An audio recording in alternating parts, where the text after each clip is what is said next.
This video is sponsored by Aquashine Exteriors, professional jet washing and cleaning services across Bournemouth, Christchurch and Poole, including Dorset, Hampshire and Wiltshire. Are you feeling it's time to get that driveway nice and shiny for when you come home? Or are you wanting to get that guttering tidied up and spotless again? They deliver this, plus much, much more. Please head into the description below where you'll find their details for their website, including the socials, Facebook and Instagram. You also need to find their before and after portfolio. You can also call them on 07503 998 088 for a free quotation. Don't wait till next week. Don't think you'll do it another day. Pick up the phone, give them a call, check them out. Hello and welcome to Cherries Red Army. It's another preview. Yes, we dust ourselves down. We go again on Saturday against Liverpool. Early kickoff in the Premier League, and we've got the preview here for you. You might be joining us live right now on Twitter and YouTube. If you're on Twitter, head over to YouTube. You'll get such a better experience. But do join us if you can. If you're watching this back, thank you very much. The comments will be open for you at the end of this video to let us know your thoughts. If you're a new subscriber to the channel, we had something like over 20 new subscribers since that Arsenal result. So welcome to Cherries Red Army, and thank you to those current subscribers that continue to join us on our journey.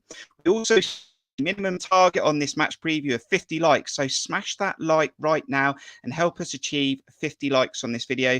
Very much it helps us sort of grow this video within YouTube between now and kickoff. Now, 6 months ago, on a lovely sunny day at Anfield, Bournemouth fans felt their lowest moment ever in the Premier League. 6 months later, are we in a better position to take on Liverpool? Although they did have a good result last weekend. We've got Jon Spark coming up and an opposition view. Make sure you hit that like button. Say hello in the chat. Cheeky one, square, and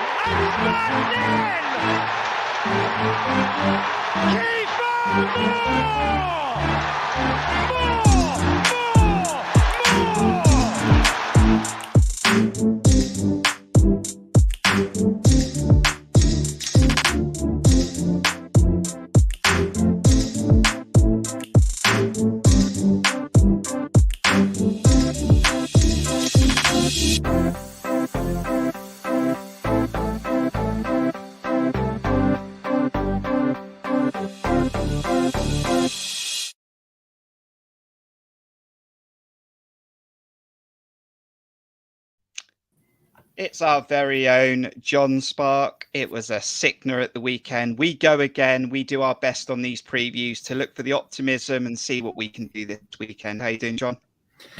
Yeah, I'm good, thank you. Thanks for having me on for another preview.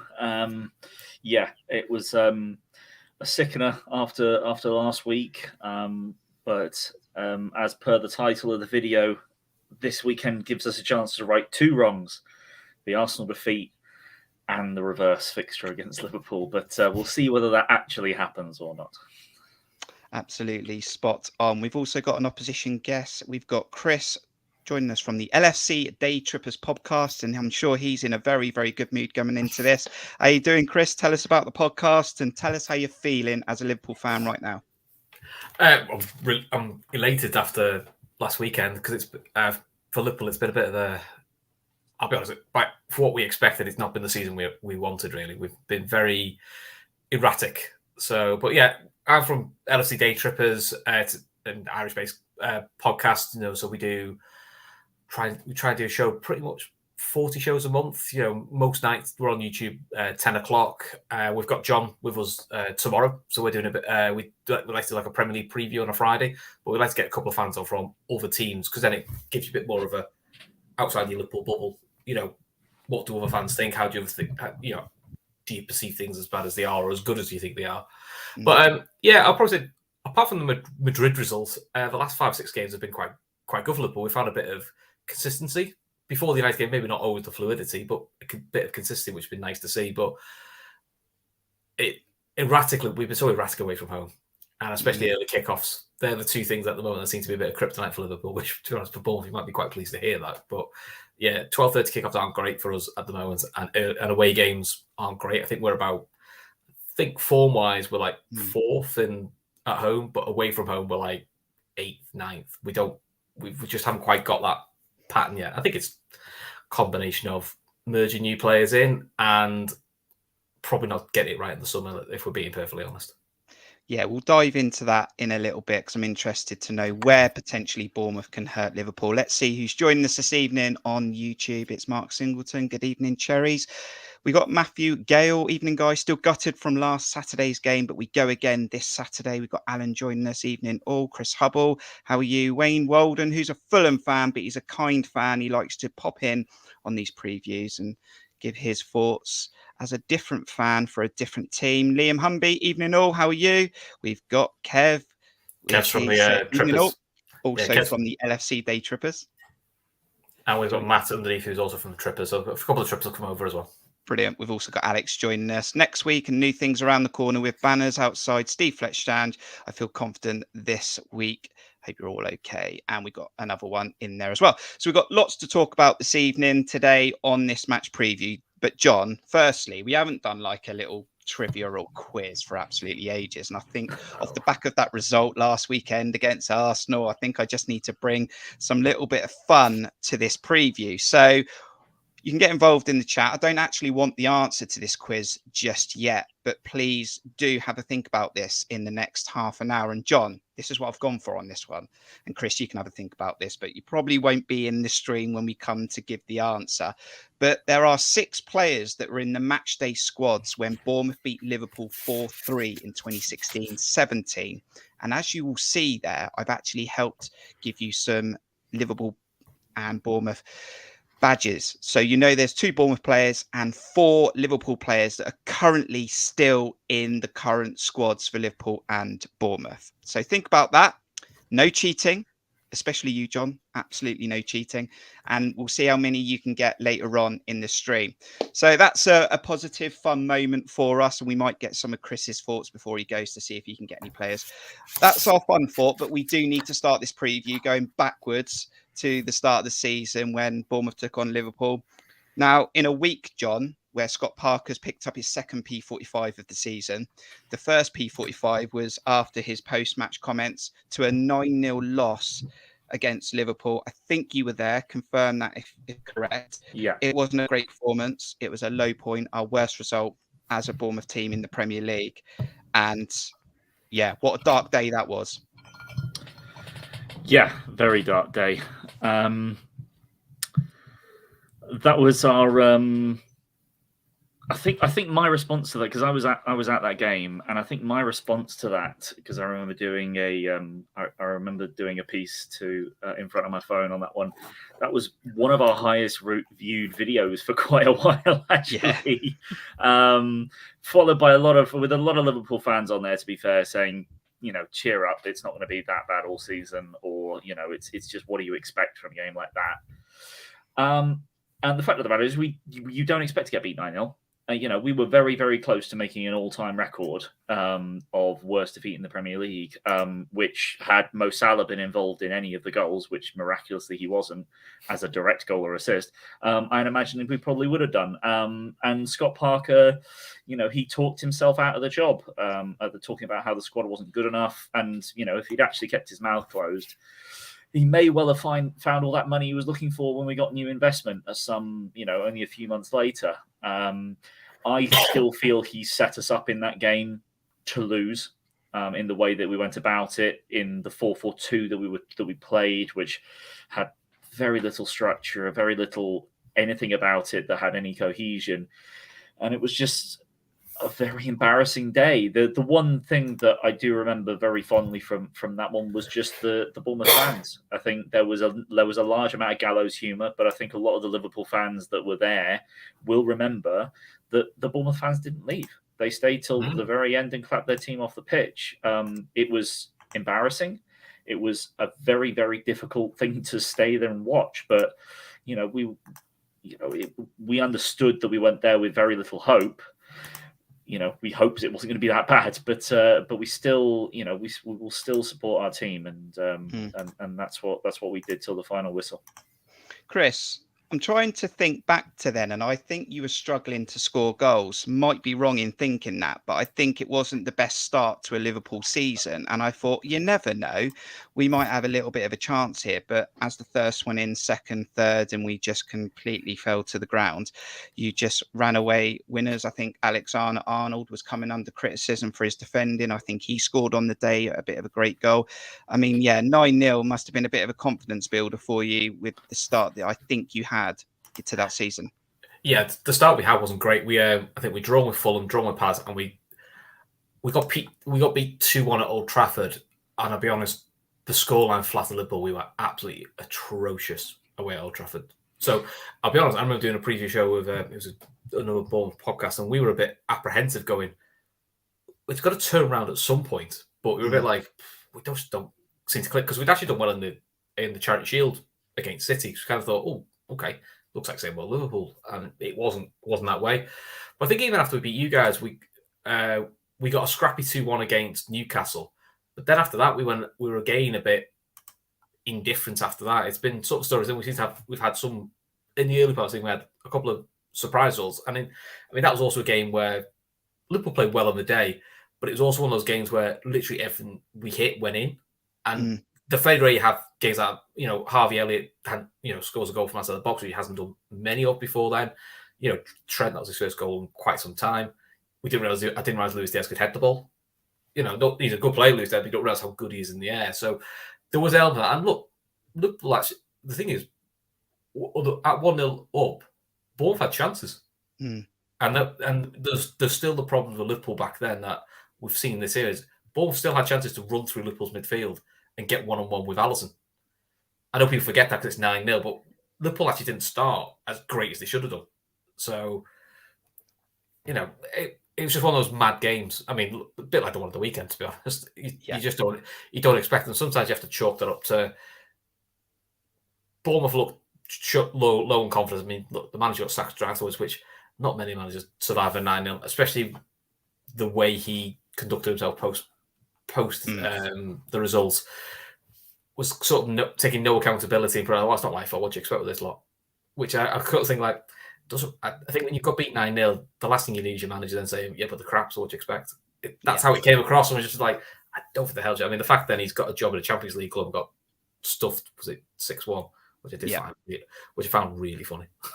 Not now. Absolutely not now. Since then, Chris, you're back in a little bit of form. I know that your waveform's a little bit dodgy, but you're fifth in the league. You're unbeaten in 5. I don't think you conceded a goal in the last 5. In your last fixture, was that result against Manchester United, one of your rivals? 1 goal in the first half, 6 in the second half. Salah's found his shooting boots. Not great for us.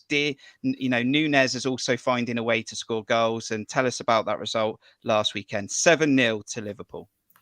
Yeah, it was mental because the first half was a very typical Man United Liverpool game. Fairly even. United probably had, I would argue, probably some of the better chances. They didn't take them, and Liverpool had one big chance and took it. So you were pretty content with 1-0 half time. So second half, it was a combination of Liverpool played well, but so many of that United team lost their heads. And you could see I think it's by 3-0. If I was the United manager, I'd have whipped Bruno Fernandes off and I'd have whipped Anthony off because they just weren't interested in him. All they do was wanted to go around and kick people. The heads had gone. It was just very unusual. I think for them, Casemiro didn't play as well as they would like, and Liverpool took advantage. And this is not wisely event. When you saw the start 11, we were concerned with Harvey Elliott started because he has sometimes struggled in centre mid, but played really well. So it's one of those results where everything went perfectly for us, but you've got to take advantage of teams when they give you those opportunities. The slight nervousness if you're being honest, a Liverpool fan is, I think the last 3 times we've had big wins like this, so like with you guys early in the season, I think a couple of years ago we beat Palace 6 or 7-0.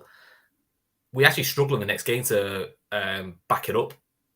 And a couple of those times we've done that, we've backed it up with like a draw or a loss, so I'm not, listen, the 9-0 is the 9-0. I don't expect anything close to that. I'm thinking that it's going to be a bit more turgid for us, to be honest.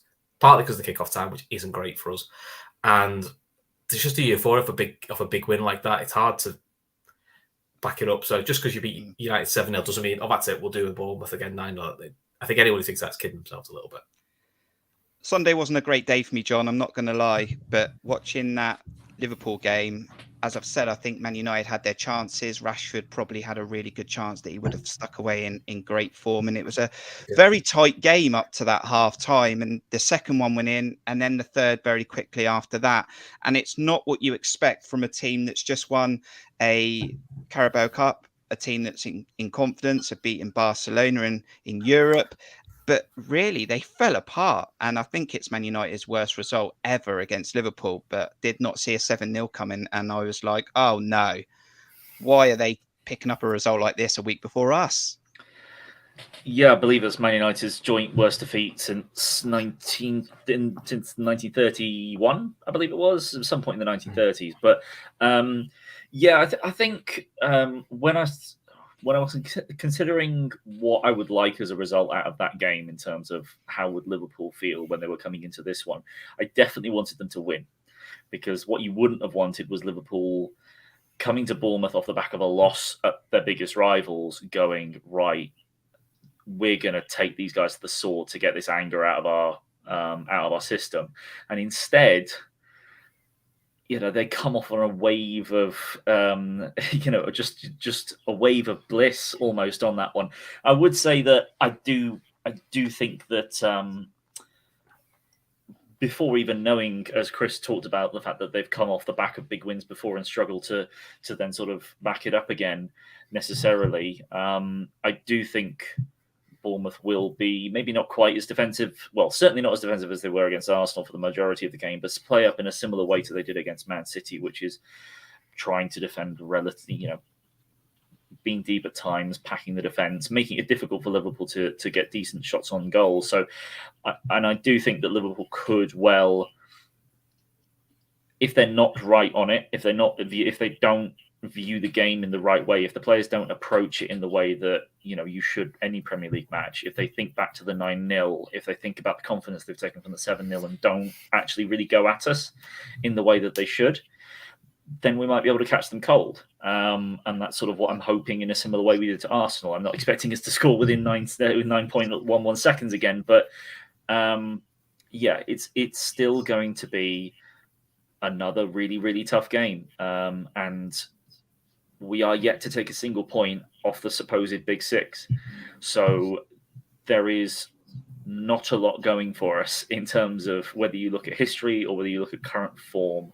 We're going to be up against it the whole match. I've got no doubt about that.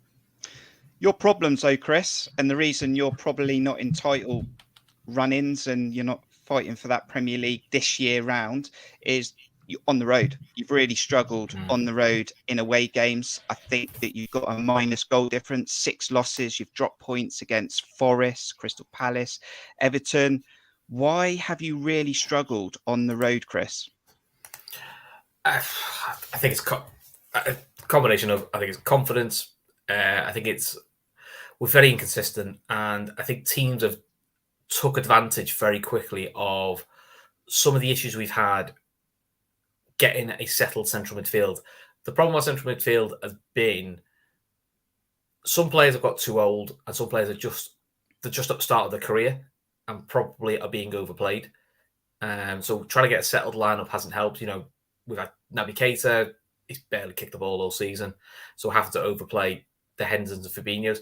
And there has been an element of, if I'm being honest, some players have we've seen a drop in form that I don't think even the club expected. Virgil van Dijk hasn't been at the level you expected him to be at. Ibu Konate, who was brilliant for us last year, has barely played. I think him and Konate have played 4 games together since the Champions League final. That's kind of been the inconsistency. Trent and Robertson, by their standards, have been off. And it's just been a bit of a perfect storm, combination of not investing at the right time and just things haven't been going right. The manager himself will probably admit that tactically some of the substitutions haven't worked, haven't got right, and they've slowly started to get it back. The best thing probably after the Madrid loss, at least went to Paz got a 0-0. I think actually getting the clean sheet was probably the big thing for us, and that's building that little bit of confidence. I think if you're a Bournemouth fan, probably where we're still susceptible at the moment is set pieces. Defensively, that used to be a thing we were quite good at, but since the Brentford result, where they tore us apart set piece wise, we haven't defended them as well as I think we should. And depending if he plays, if he plays the same side he played against United, because I think he'll only probably make one change. There's always that naivety of standing behind Harvey Elliott, because he's 19, he's a young kid, he's very talented, but people have exposed that behind him, and that's why some of the Trent stuff is blown up, because there's been quite a few times Trent's been left 3-on-1s, and that doesn't help him at all. Canati being back, I think, is the big one for us. It's just his physicality, his pace. I think he takes a lot of pressure off Van Dijk, so that's the plus for us. But we probably haven't been able to just name a consistent side all season. And then your talismans, Luis Diaz has not played since October, and is probably not going to play now until maybe after Madrid. But before we lost him, I mean, you guys saw when he played against you, he was in sensational form. He was actually masking the fact Salah had a quiet start. And that's where we've struggled. Jota's been in and out. I think he's had about 4 muscle injuries this year. The other guys, Nunez, he's settled in, and Gakpo is now starting to settle in. He suits playing that false 9 role.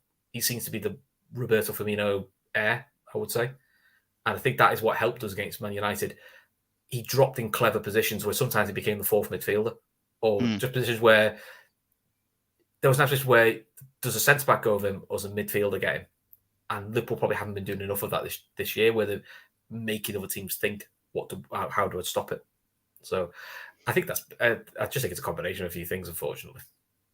Right, Chris, have a think about your score prediction, because I'm going to ask for it in a moment before I send you on your way, because we will focus on the Cherries for the rest of this preview. John, you just mentioned it.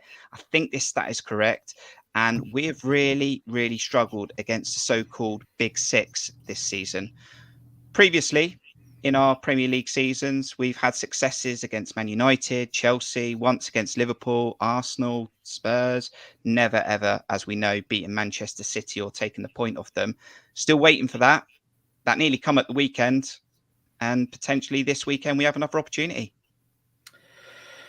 Yeah, and when you consider the position that we're in, it's what we would always probably consider free hits is the phrase that when a newly promoted side comes against some of the strongest sides in the world, let alone in the league, is that you're not expected to get anything, so just go there and try your best, and you'll see what happens. But there is, I think, only one instance of a side in the last sort of decade, or I suppose the Big Six has not really been a thing for that long. It's very rare that a team gets no points at all against the Big Six and still stays up. I think there's one team that's done it. You make it incredibly hard for yourself because you are losing out on 45 points instantly if you take nothing from those 10 games. 10, it would be more than that, obviously, because it's 6 of us. But it's a huge... It's a huge issue for us to not to get anything at all. So it's going to be incredibly difficult. There's no doubt about that. But you start eventually; these free hits start becoming must get something from them to turn this around. And we're currently bottom of the table, as even if we are very, very close, we're only 2 points away from escaping the relegation zone. That should be the motivation to try and get something. If by some miracle that we do win this, we're out the relegation zone, and it's just one of those sets of points that you don't expect to get, and it really gives you that boost going forward to go into games that you do expect to get more from. So, yeah, it's always a huge challenge. But when you're at home, and when you have a crowd like Bournemouth's crowd, when they can be right on top of the pitch, when they can get behind the team, there is something about our ground at times. And you've only got to look at some of the big results that we've had in the past, but it's just always a massive ask from the team.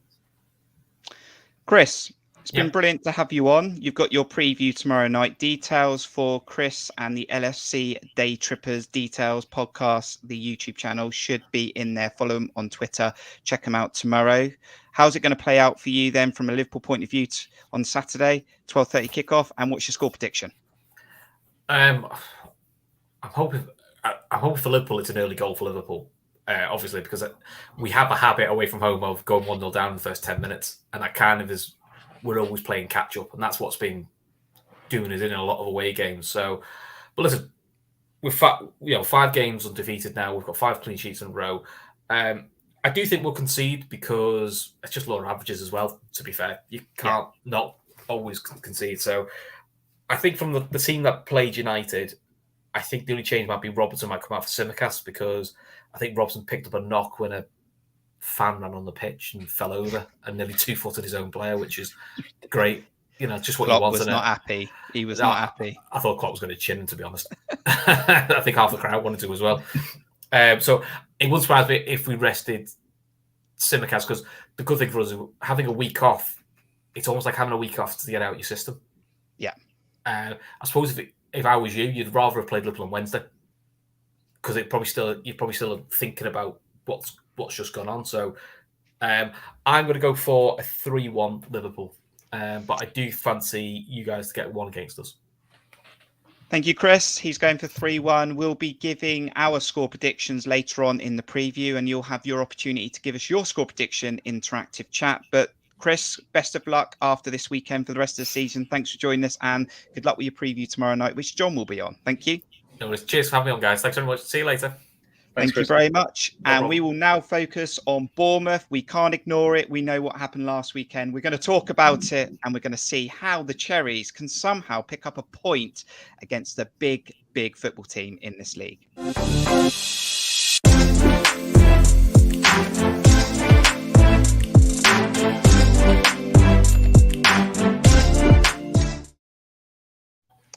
Here we go then. Let's focus on the Cherries, John. Let's go back to last weekend, where I was absolutely on the greatest world ever when we scored that second goal. Let's break this down into 2 sections, actually, because I think that's how we need to do it. We need to have a look at the positives, and then we need to have a look at what happened with the final kick of the game. Let's look at the positives, John. We scored straight from kickoff, second fastest goal in the Premier League ever. We've done that before. We did it in the Championship at Fulham.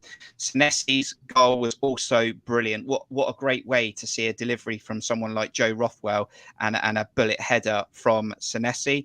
And I thought, especially in that first half, John, I thought we defended very well, and I thought we held our own, and we got in at halftime 1-0, and we took a 2-0 lead, and we were in a great place. Yeah, absolutely, and I think that the second goal, that corner routine, I think that was a really well worked routine with a lot of good moving parts in. It wasn't all that complicated, but it's had a lot of shine taken off it because of the first goal being such a monumentous thing, and record breaking certainly for us, and almost the fastest ever in history in the Premier League. But it was looking really good. I think that, looking at comments on Twitter of people talking about a second goal and at halftime, and I was thinking, like, guys, just be happy with what you've got. Don't push it. And then suddenly, oh my God, there's a second goal. And the way things had been going at the time, apart from a really smart double save by Neto pretty early on in the first half. Apart from that, Arsenal really hadn't made anything. And I think there was always going to be a lot of nervousness about Bournemouth fans, those in the stadium or outside the stadium, is the fact that we've done it before. We've gone 2 goals up in a match before, and it's not worked out. And you were just praying that this was going to be different. It was going to be a different game. It wasn't going to be like Leeds. It wasn't going to be like Tottenham. We were going to hold out on this one. And I tweeted out, right, boys, let's not be stupid about this, because if they get 1 goal, it's going to be really tough because the momentum's going to fly in their favour. And I don't know, 60 seconds went by, and we conceded the first goal. And things started going even more downhill very rapidly, unfortunately. So, positives, a lot of positives to take in there. I was really proud of the effort, the lads. I think we put so much into it. And I was there, and we've got a vlog on the channel. If you haven't seen it yet, it's probably our most viewed video to date. Got a lot of Arsenal fans in there. Very, very happy, of course. And I think some of them, John, were wound up by some of my raw reactions inside the stadium. But like, things are happening in front of my face within seconds, and you're going to just say how you feel. But look, I have no issue with Arsenal. Kirk. We know Absolutely. this. You know this. You're not allowed to celebrate. You're not allowed to get the emotion. You're not. You. No. But Arsenal might go on and win this league. And I did say at the time to a few people that those moments when they score the third one, final kick of the game, 97th minute, that might be season defining for them. It might be season defining for us, the way it happened to us and our luck at the moment. I need to go over this, John, because it's relevant. It's absolutely relevant. I thought our passing at times, as well as we defended in that first half, I still felt like we give possession away way too easily. I thought Jay-Z was one of the culprits. I thought Chris Mepham, as good as he defended, I felt he kept giving the ball away. And I was like, either just put your foot through it or actually find a clinical pass. He was doing neither. So firstly, I was frustrated that we kept giving possession up way too easily. And I do think, John, all 3 goals were avoidable. I know anyone can say that. Any manager can say that. Neto can do more of the punch, and then we leave 2 men free at the back post. The second one, I think Fredericks is ball watching. And the third one, I just don't understand how Nelson gets the opportunity to take the ball out the air, take a touch and shoot 16 yards out. And I know that I think it's Stevens that's chasing the ball down. He doesn't throw his body at it. And I was highly frustrated that we conceded 3. Actually, I was highly frustrated that I think we could have kept a clean sheet. Well, I mean, yeah, we could have done. I have tried recording and need to cut it down and need to re-record a couple more times because my first few attempts haven't been very good. I'm still looking to record a video, which will hopefully get out at some point on Friday, breaking down the goals. Because, yep, I have thoughts on what was preventable out which aspects. Every single goal, apart from the third one, had at least 3 or 4 points, really, where you could have done something better to prevent it. But at the same time, it's difficult to be all that overly critical because apart from the first one, which had, I think in particular, Smith just completely ignoring Partey, which I think was the main issue there was Smith ignoring Partey, as much as the punch for Neto could have been better. And you could have had a man at the edge of the box. Those are the sort of the 3 points in the first. I think I would look more at Smith not sticking to the man that was closest to him because he's the most experienced defender, and I would expect him to sort of, understand that. But apart from that one, which was a tap-in at the back post, the other 2 goals come from angles, positions, or players that you want those shots to come from. You've got Ben White scoring the second goal, a centre-back playing at right-back that's never scored for the club before, hitting it on the volley from a fierce cross. All of those factors means the ball should have skied over the bar. Yeah. It didn't. And, there are other players that you can look at in issues for that one, as hopefully we'll be able to at some point. And the third one, I think 97th minute, It's a guy that barely plays. He's young. He's hitting it on a half volley in his left foot on the edge of the box. All those factors mean it should get blocked or fly wide. And it's just one of those things that, unfortunately, we got a bit of favour in terms of the handball calls, because I do think that on any other day, we probably would have given away at least 2 penalties for some of those handball calls. The goals did go Arsenal's way. And as much as there's more that we could have probably done about at least 2 of them, I don't want to be too harsh because I think a lot of what we did was right. And it just ended up being written in the stars for Arsenal in that game. And as much as I don't want that to be defining for Bournemouth, it could well be. Because it's just sort of like it's almost like 3 strikes and you're out on the 2 goals up kind of thing, that you just feel like if you really have thrown away 9 points from 2 goals up across a season, you are asking a hell of a lot to still stay up. Yeah. And we spoke about some of the stats, which I'll show on the screen in a moment, but I think that's 17 points dropped from a potential 21 from winning positions.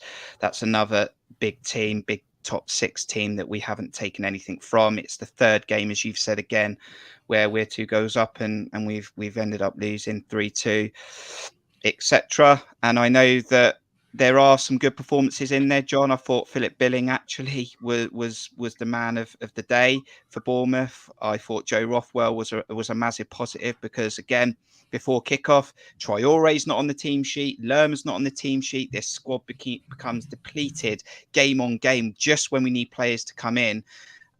And you just look at moments like this, John, and Nick said it here, Fredericks on the left was an odd decision. I talked about Jay-Z being poor with the ball, but I thought he was doing okay in the game.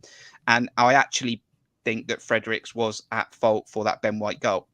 Like you said, it should have probably gone high and over and into the stands. But I just think Fredericks is 5 yards too close, and he's not even acknowledging Ben White. And I think if he's 5 yards deeper or gone backwards 5 yards, he heads that away for a corner.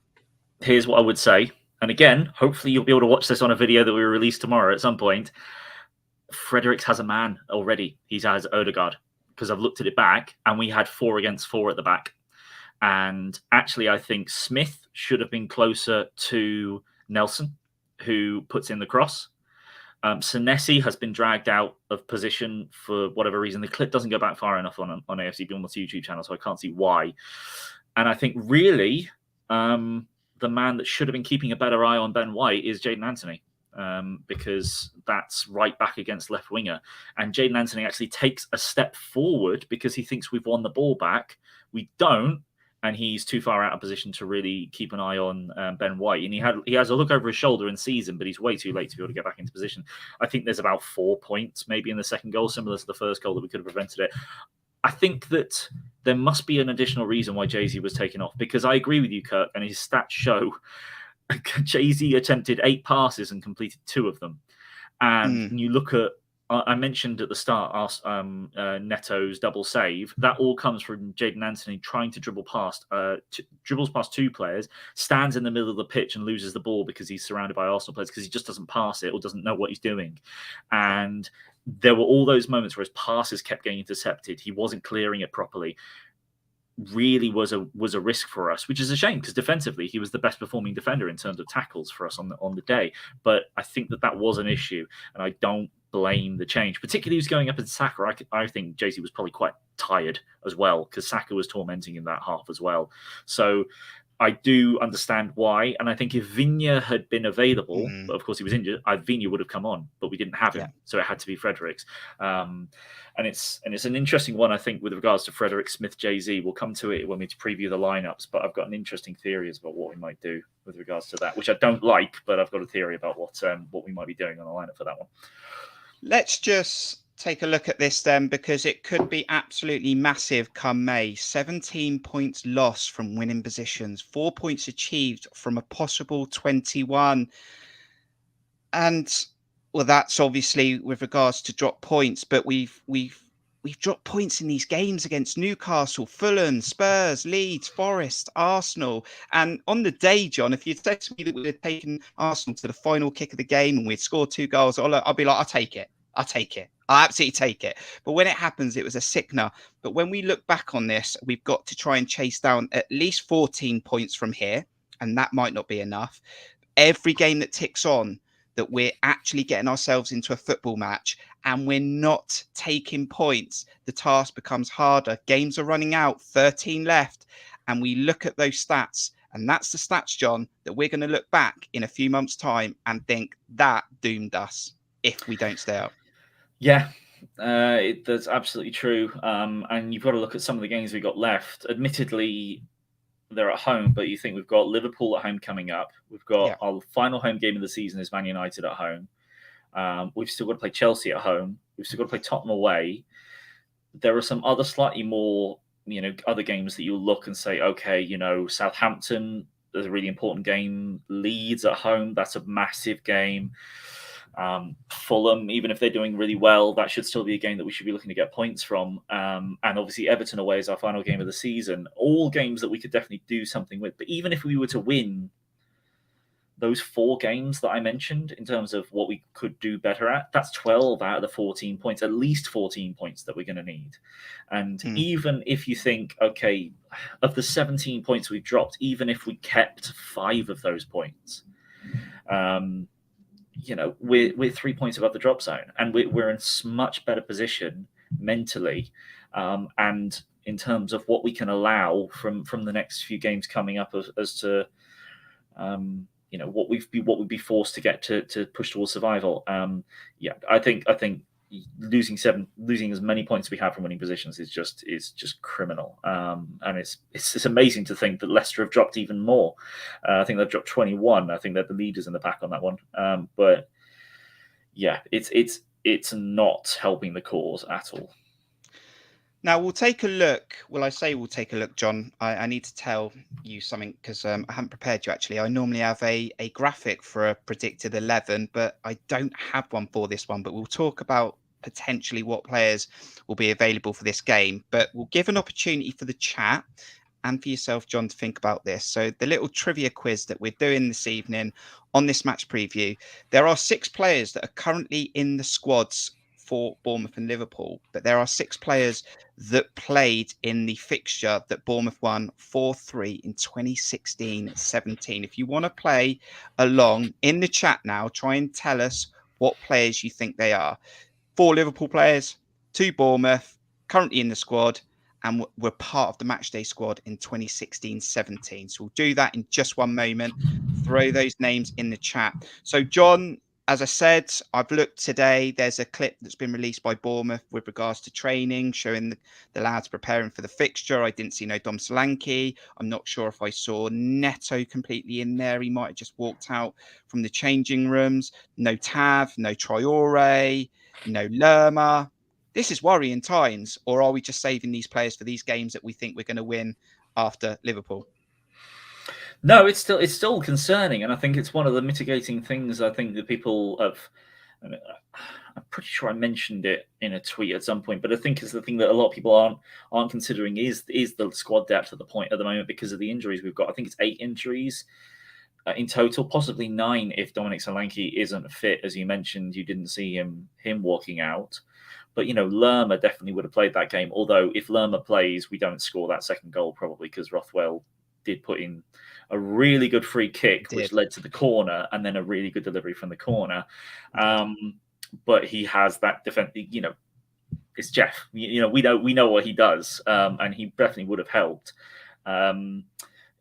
Tavernier is just a player that the manager has relied upon so heavily over this whole season, and others that could have come in, like we mentioned before. Vigna would have played at left back if he was fit, and he would have come on for Jay-Z, in all likelihood, and others that can fit in elsewhere. So it is a little bit worrying, but I don't think any of those are really like long-term ones. Especially we've got Lewis Cook back in full training, I believe, or at least very close to coming back. Yeah, he's in there. I'd imagine that I don't think Lerma has been. I think Lerma's injury was considered to be short term, and I think most of the others are probably going to be pretty close to coming back, which is obviously vital because as soon as the Liverpool game's over, then it's like we're hitting must wins after that. So it has been worrying, but I think that if you look at the performance against Arsenal, as much as a lot of people have been very annoyed with how defensive we were, as a game state matters hugely in that, because if we don't score in the first minute, we don't play as defensively as we did. And also that, again, even against Man City, it wasn't great and the goals were not good in terms of what we conceded, but we were counter-attacking better. We were having a lot more of that game. The team has definitely improved over the last month and a half significantly, partially due to the new players that have come in as well, but they have had an impact and the team has looked better. So if we have a full strength squad as much as we can, then we are in a good position to really fight our way through the final stages of the season. Yeah, Nick Osborne, he's put that one there. Nick Osborne, we seem to have suffered a lot of injuries in training. It seems to be year on year, Nick. I thought it might have been Eddie Howe's training. I thought it might have been the training ground. I thought it might have been Jason Tyndall's training, Jonathan Woodgate, Scott Parker. Now it's Gary O'Neill. I'm just looking forward to us moving to Camford Magna and our new training ground and actually figuring out what it actually was. But it just seems year on year, John, always the same. But we have got some guesses in the chat here for these players that were part of the matchday squad in that fixture in 2016-17. Chris Hubble's gone for the Cherries, for Smith and Lewis Cook. Now, just remember, they might have been in the complete squad, but they had to be in the match day squad. So just be aware of that when it comes back. So I'm sure some people have a dig at me otherwise. Smith, Billing, Henderson, Salah, Van Dijk, Milner. Heather's gone for Adam Smith, Lewis, Kirk, Mo Salah, Alexander-Arnold. That's all I've got. John, go on then. Are you going to have a go at this? I think 5 of them I've got pretty easily. I think the Bournemouth ones are pretty comfortable. Chris got it. Heather got it. It's Adam Smith and Lewis Cook. I think that one was pretty easy. As for the Liverpool ones, I think 2 of those are easy. One came to me quite quickly, which I think a lot of people won't have got. Is the 4th one I'm struggling with. Henderson and Milner, I think, are shoo-ins. That's not a problem. Yeah. One of them I think most people won't have got is Joe Gomez. I'm fairly confident he played that game. So I'm pretty sure he's one of them. The other one, I'm torn. It's between either Joel Matip or Alexander-Arnold, because I think Alexander-Arnold was still coming through, but I know Matip was in the Liverpool squad that was playing for Liverpool at that point. I'm fairly confident he was at that point. It's just whether he played. So I don't think he started, because I'm pretty certain he wasn't. I didn't see start that game. So I'm going to go for Alexander-Arnold, because I think he was coming through about that time. I think he was just about starting to come through.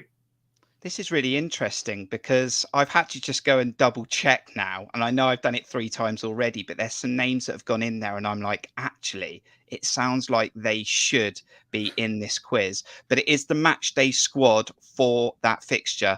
So here we go. I'm going to give you the results now. See how you did. This is it, John.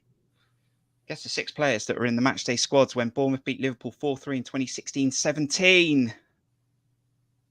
Adam Smith, Junior Stanislas, Firmino, Alexander-Arnold, Henderson, and James Milner.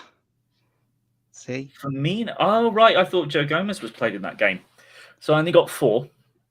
I forgot about Stanislas. It's very easy to forget about Stanislas. It is very easy. It is very easy. And I had to go back and just have a look at that, because when you were speaking and some others were putting some names in there, I was like, actually, they actually sound like they could have been in that squad. So, yeah, great bit of fun there. And this time now, John, we're going to come round to those match score predictions for this Saturday. So this is your 1-minute warning to put your score predictions in the chat for Bournemouth against Liverpool. Early kickoff, 12:30. We're there at Dean Court.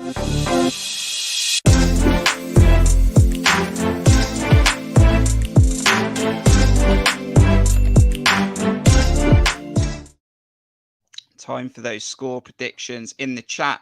But it's not just us in the Premier League this weekend. As we know, there are other fixtures going on. And John, these are the other fixtures. Bournemouth, Liverpool, Leeds taking on Brighton, Everton, Brentford, Leicester, Chelsea, Tottenham Forest, Crystal Palace against Manchester City, Man United, Southampton, West Ham versus Aston Villa, Fulham, Arsenal, Newcastle, Wolves, and Southampton against Brentford on Monday. Any thoughts on the rest of the Premier League, John? Well, Fulham, Arsenal is an interesting one, I think, because you never know with Fulham, and Arsenal weren't exactly convincing against us, and they're just pulling things out when they need it.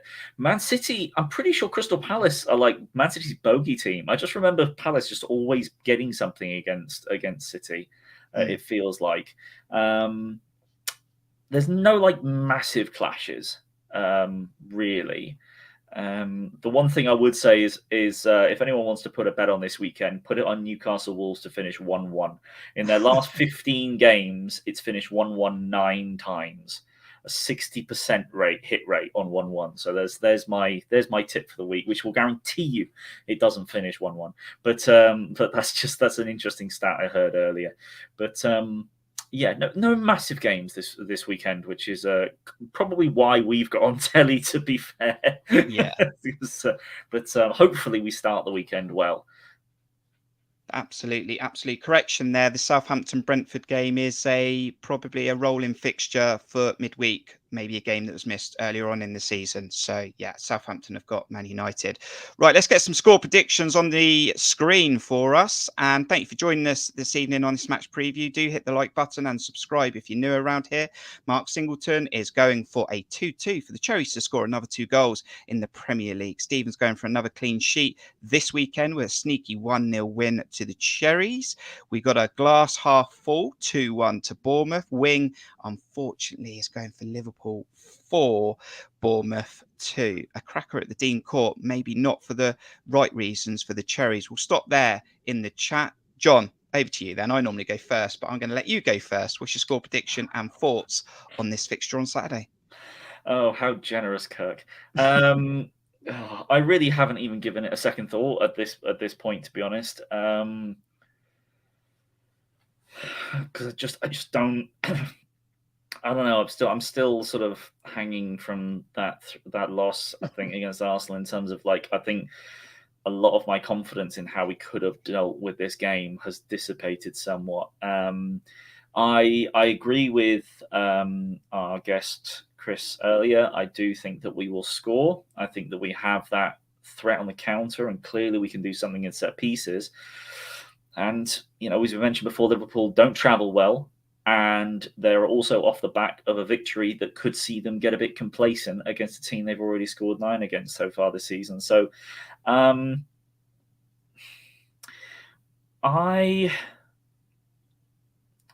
think that it's going to be one that the cameras hate. I think it's going to be very boring. I'm hoping that it'll be a very boring game, and I'm hoping whether we nick it or whether they do right at the end. I think I will go with a 1-1. I will try and be positive. Now you've said that, I want to put you under pressure for a watch along. I'll have a conversation with you afterwards. No promises there, guys, for anyone in the chat or watching this video. I haven't promised to watch along, but I will. I'll apply pressure on John, see how he's feeling. Carol, how are you doing this evening? 2-2. We've also got Chris Hubble going, let's go for Bournemouth 2-1. Nick's with Chris. Matthew, thank you. I think we will come up short again, unfortunately, going for a 3-0 Liverpool win. Come on, give us a goal, Matt. Come on. Phoenix has gone for let's go optimistic 4-2 to Bournemouth. Sorry to jinx it. Yeah, I always think that as well. Yep, you forgot about Stanislas in that quiz. Cameron's going for 3-2. We've also got Alan in for a 3-3. Some crackers in there, John. And we've got a late winner from Sean. 2-1 to the Cherries. Look, right, guys. We talked about the struggles we've had against the big teams, how we've not beaten a team in the top half of the Premier League. We were so close to getting a point against Arsenal. It's got to happen. We spoke about this before the Man City and before these 3 games.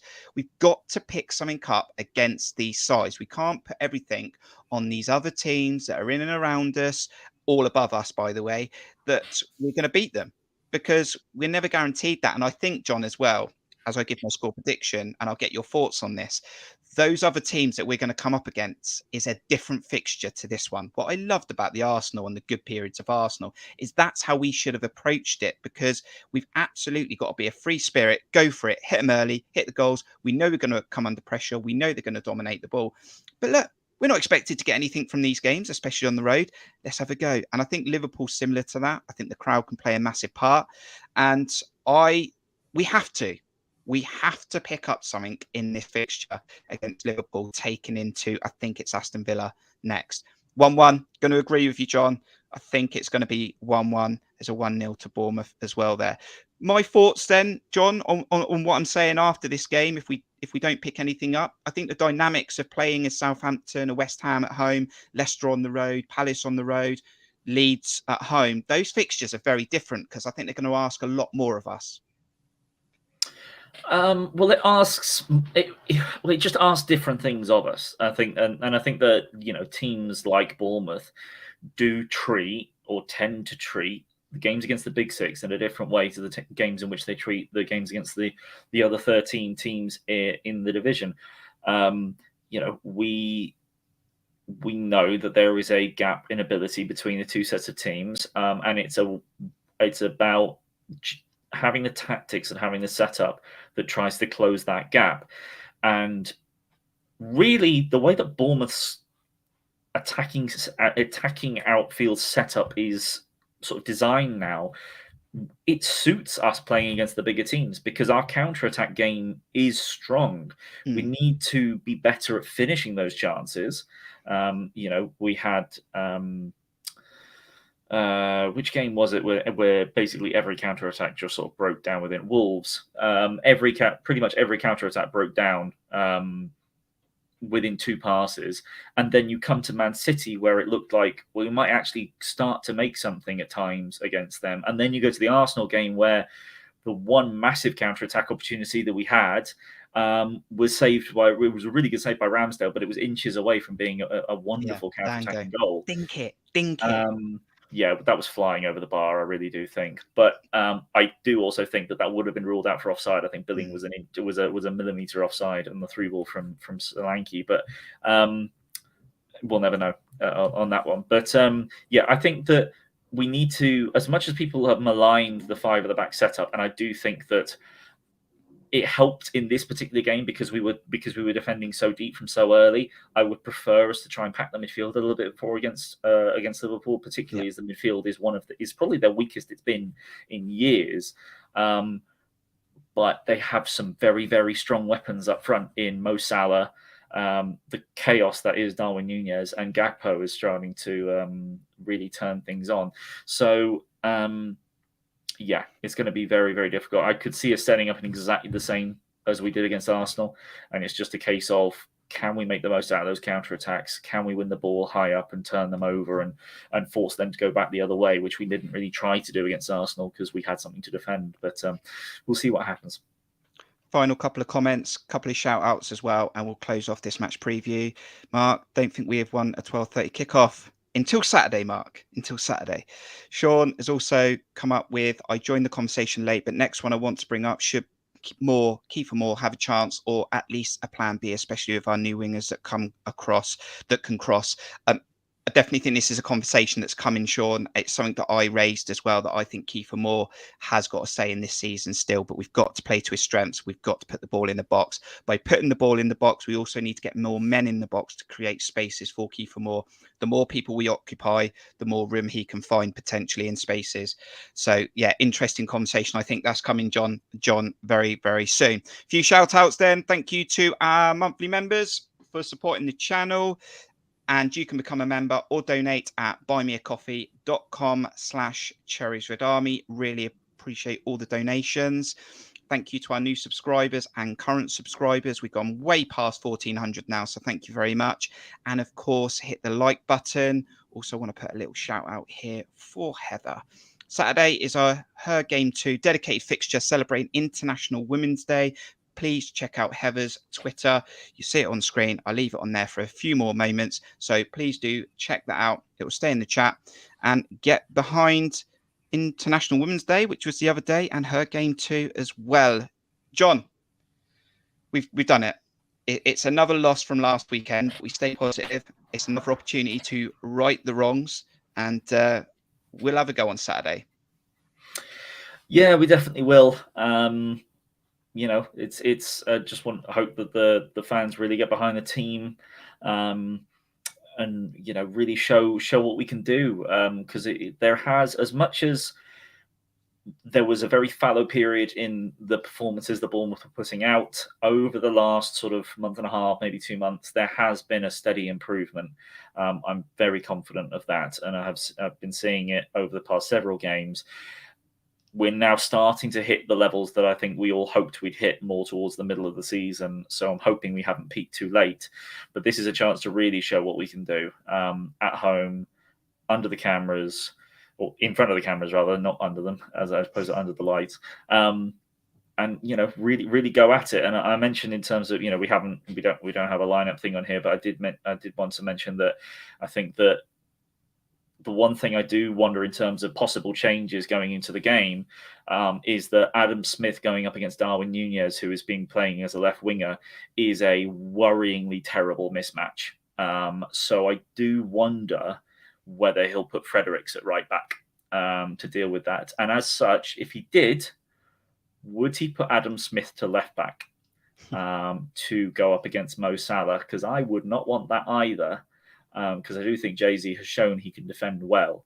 But that will be an interesting one. That's the only changes that I could see Gary O'Neill doing, is maybe trying to match up slightly better against Liverpool. But yeah, that's one that we both agree that we don't like seeing Kirk, let alone Fredericks on the left. We definitely don't like seeing Smith on the left either. But that's the only change I can see coming up. But anyway, it'll be an interesting one to see come 11:30 when the lineups are announced. And you never know. You might, if you're not going to the stadium, you might want to join me for watching it, watching along with me for it, because the Man City game wasn't great, but there was some really good discussions that happened in the second half when I'd stopped paying attention to the match. So if you fancy joining me, please do. I think I twisted his arm. It looks like he's going to do a watch along. I was kind of planning it already, Kirk. So if you're not going to the game, you might be watching it, but also get Cherries Red Army on YouTube. Looks like John's going to do a watch along. So get behind John, and you can use that interactive chat throughout the game to give us your thoughts. Thanks, John. It might be under the rain as well, and it will be an early kickoff. And I can't wait for those lineups at 11:30 a.m. John, enjoy the rest of your week and the weekend. Yes, we'll do. Hopefully the weekend will go smoothly this time around. Fingers crossed. Thank you to Chris from the LFC Daytrippers podcast. John's on their preview tomorrow night. I'll put some details on Twitter, so go and check out. Thank you to everyone who's joined us this evening. And if you've watched this video back, put those thoughts in the comments with a score prediction. I would love to read them. So thank you. Thank you very much. This weekend, Bournemouth have another go at a big team in the Premier League. And at some point, we have to take something off them. If it's this weekend, that gives us a bit of confidence going into those final 12 games where we know we have to pick up some serious points if we're going to stay in this division. Enjoy the rest of your week. It's been a pleasure to be with you this evening. Check out the channel over the weekend, reviews, potential watch-alongs, and we'll see you on the next one from me and John. Up the cherries. Up the cherries.